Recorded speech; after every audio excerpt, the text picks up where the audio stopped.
On June 14th, at a highly anticipated press conference, Bangladeshi Prime Minister Sheikh Hasina, who had just returned from a visit to China, suddenly announced that the much-discussed Teesta River management project would be handed over to India. This left China in a difficult position, as it had already completed the feasibility study. After investing so much effort, China was publicly embarrassed when India took over the project. In 2015, India and Bangladesh nearly reached an agreement on sharing the Teesta River water resources, but it was disrupted by the Indian state of West Bengal. China seized the opportunity and expressed its willingness to take over the project. Since 2016, China began preparations, and by 2020, a preliminary plan was developed. Last December, China even revised the plan to lower costs, waiting for Bangladesh's approval. The issues with the Teesta River stem from the current situation. India built a dam upstream, diverting water during the dry season. A few years ago, the dry season water flow was 5,500 cubic feet per second, but now it has dropped to 600 cubic feet per second.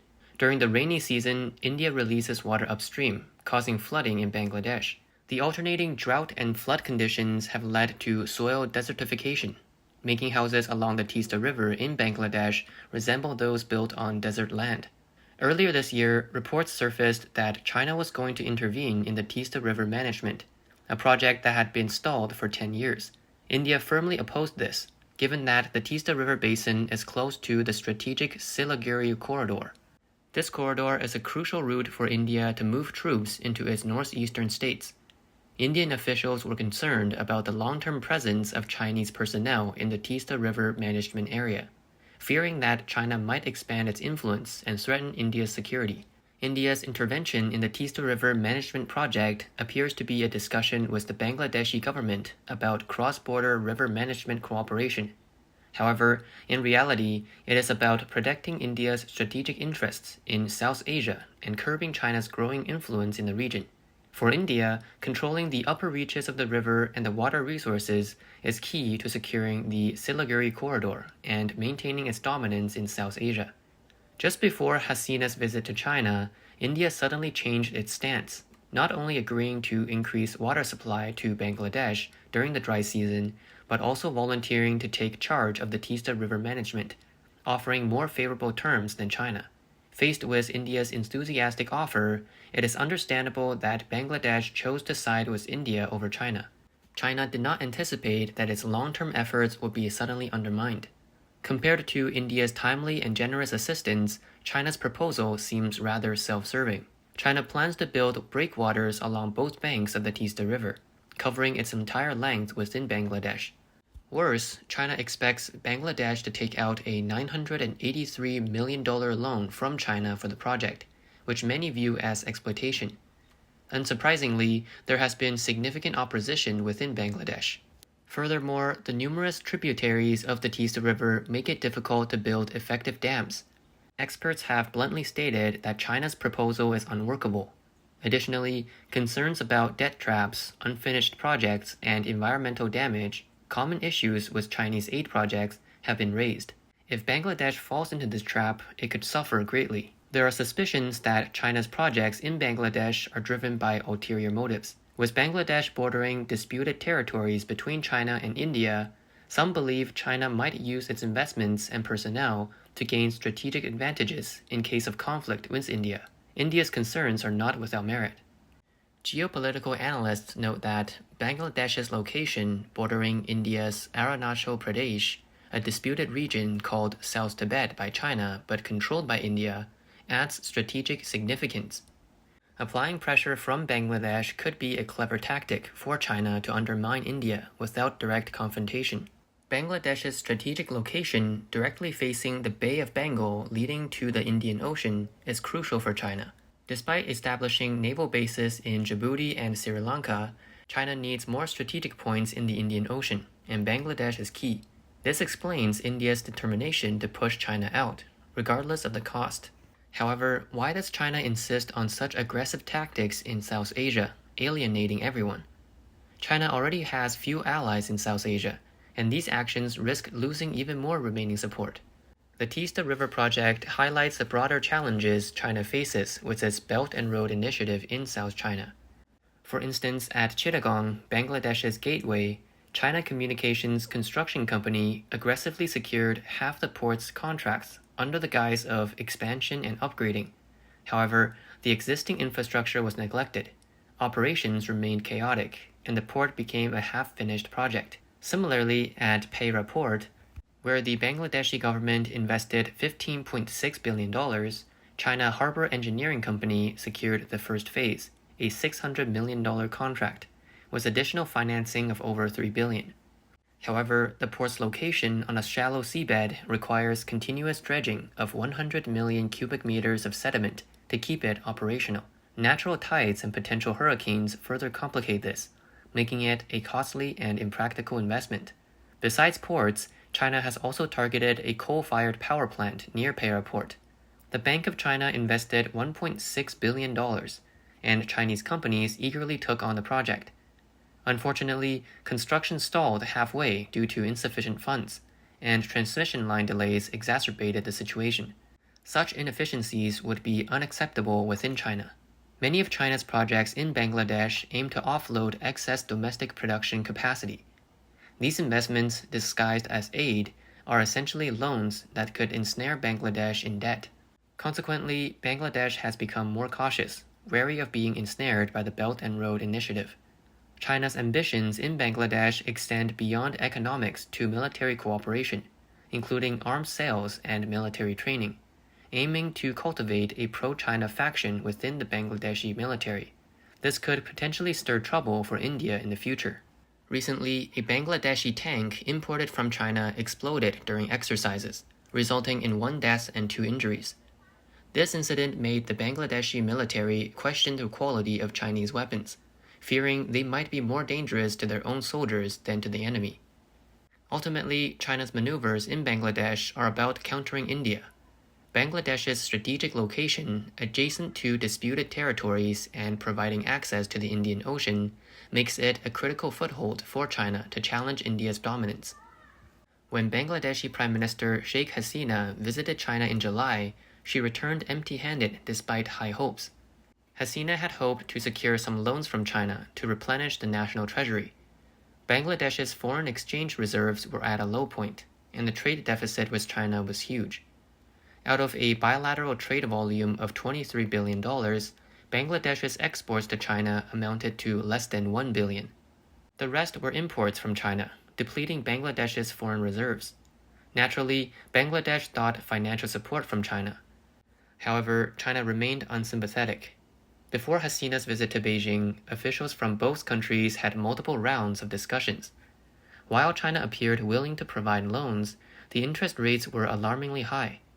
Realizing that the terms would be unmanageable, Bangladesh declined the offer.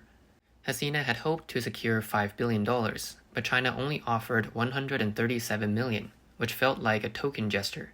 Some analysts believe China's cold response to Hasina was because she had visited India shortly before visiting China. During her visit to India, Hasina discussed railway cooperation and river management with India. To China, it seemed that Bangladesh was aligning more with India, prompting China to withhold financial support. The railway cooperation between Bangladesh and India particularly infuriated China. In 2022, the Padma Bridge, built with Chinese assistance, opened. The bridge had a 4-lane highway on top and a railway below.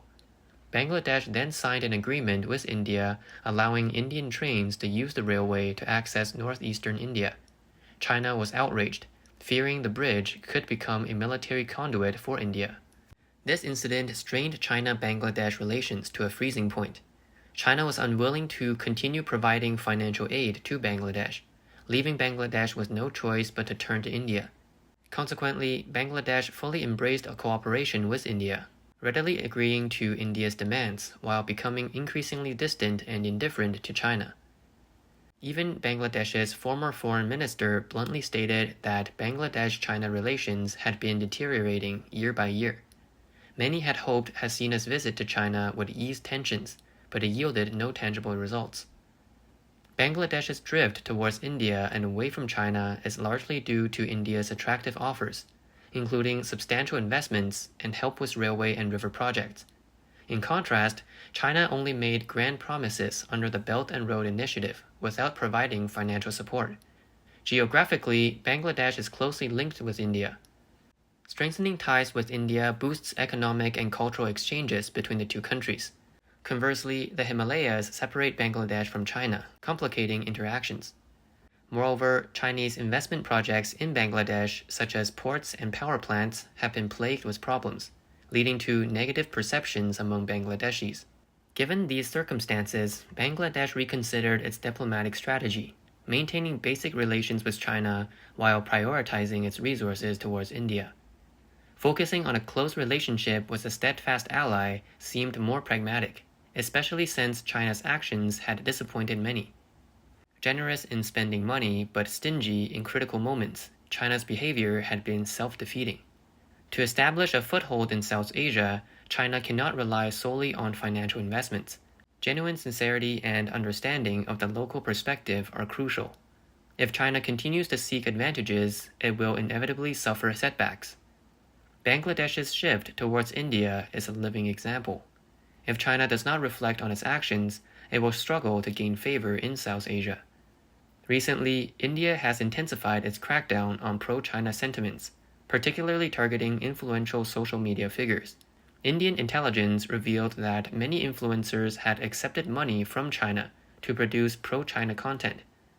Videos portraying Xinjiang, Wuhan, and Tibet as paradises contradicted international media reports, indicating a clear Chinese influence.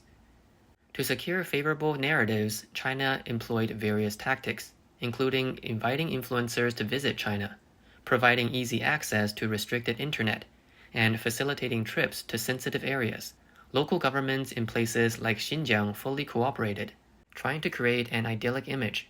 Such propaganda efforts aimed to mislead the international community. India's government swiftly responded, cracking down on pro-China rhetoric on social media platforms and warning organizations to distance themselves from China.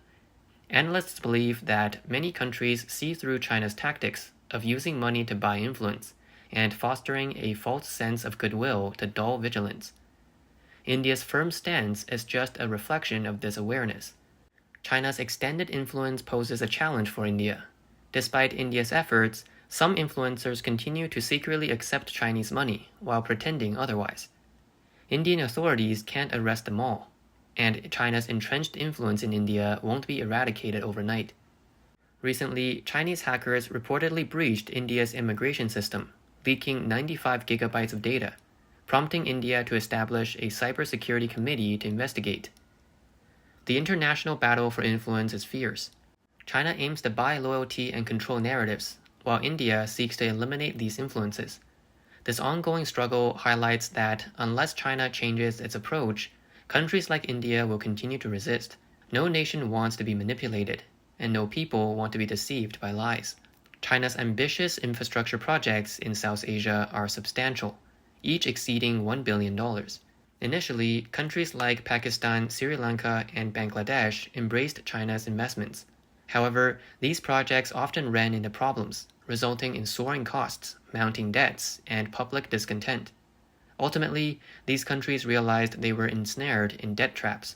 Sri Lanka's Hambantota port is a prime example. Initially, China promised that the port would boost Sri Lanka's economy. Instead, the port's construction left Sri Lanka heavily indebted, forcing it to lease the port to China for 99 years, effectively trapping Sri Lanka in debt. Seeing this, India stepped in with substantial financial support, offering loans at half China's interest rates and forgiving part of Sri Lanka's debt. Sri Lanka eagerly transferred the port's operations to India, leaving China with significant losses. Similar situations occurred in Bangladesh and Nepal. China's projects started grandly, but were often abandoned at the first sign of trouble.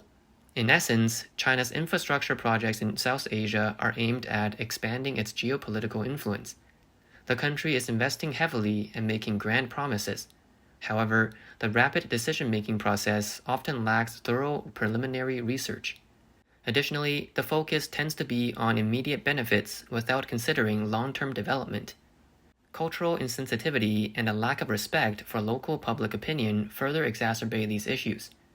These combined problems often lead to hasty efforts followed by failure. If projects are left unfinished, local dissatisfaction rises, and China's image suffers significantly. In stark contrast, India's approach is to take its time to ensure quality.